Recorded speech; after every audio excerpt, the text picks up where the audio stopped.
नमस्कार मित्रों, मैं आचार्य धर्म शिक्षक सिद्धनाथ त्रिपाठी कुंडली दर्शन 8 में आप लोगों का स्वागत करता हूं।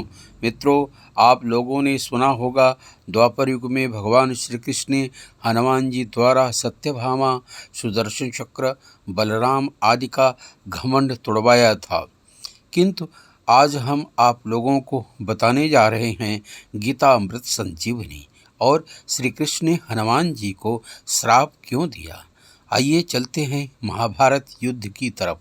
अभी बाणों की साय साय, तलवारों की खनखनाहट, घोड़ों की हिनहिनाहट, हाथियों की चिघाड़ भी नहीं हुई थी। मात्र दोनों सेनाएं एक दूसरे के सामने खड़ी थी। अर्जुन अपने सगे संबंधियों को देखकर रथ से उतरकर सर पे हाथ रखकर कहा, मैं युद्ध नहीं करूंगा। तब भगवान श्री कृष्ण ने श्रीमद् भगवद गीता का उपदेश दिया। क्या वह मृत संजीवनी थी? नहीं, मृत संजीवनी मरे हुए को जिंदा करने के लिए होती है।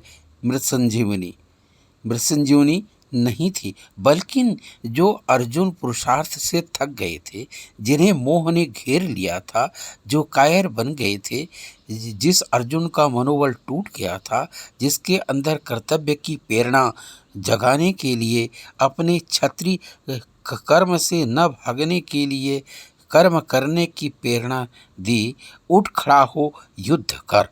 यह अर्जुन के लिए गीता मृत संजीवनी थी।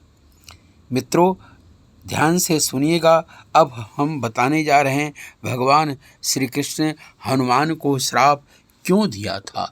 जैसे भगवान श्री कृष्ण की ध्वजा पर गरुड़ ध्वज वाला चिन्ह होता है, भीष्म की ध्वजा पर ताड़ और तारों का चिन्ह था, गुरु द्रोणाचार्य की ध्वजा पर सौवर्ण वेदी का चिन्ह था। इसी प्रकार अर्जुन के रथ पर कपिध्वज था। हनुमान जी ने भीम को वचन दिया था, युद्ध के समय अर्जुन की ध्वजा पर स्वयं सवार होकर अर्जुन की सहायता करूंगा। अपने वचन के अनुसार हनुमान जी विराजमान थे।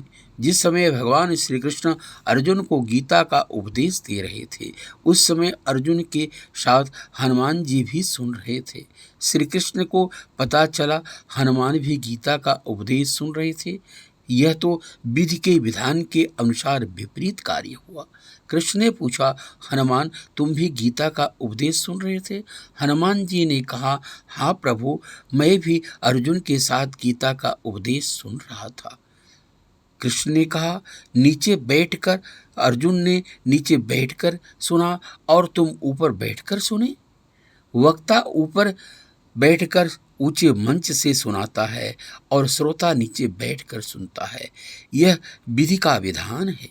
हनुमान, तुमने यह नियम भंग किया है, अपराध किया है, इसलिए तुम्हें श्राप देता हूँ।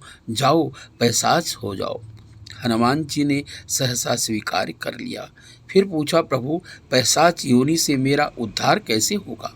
तब भगवान कृष्ण ने कहा, पैशाच पर भाष्य लिखोगे तब तुम्हारा उद्धार हो जाएगा। अर्थात पैशाच योनि में जाकर वहाँ की कष्ट यातना को समझकर उससे छूटने का उपाय लिखोगे तो तब तुम्हारा उद्धार होगा।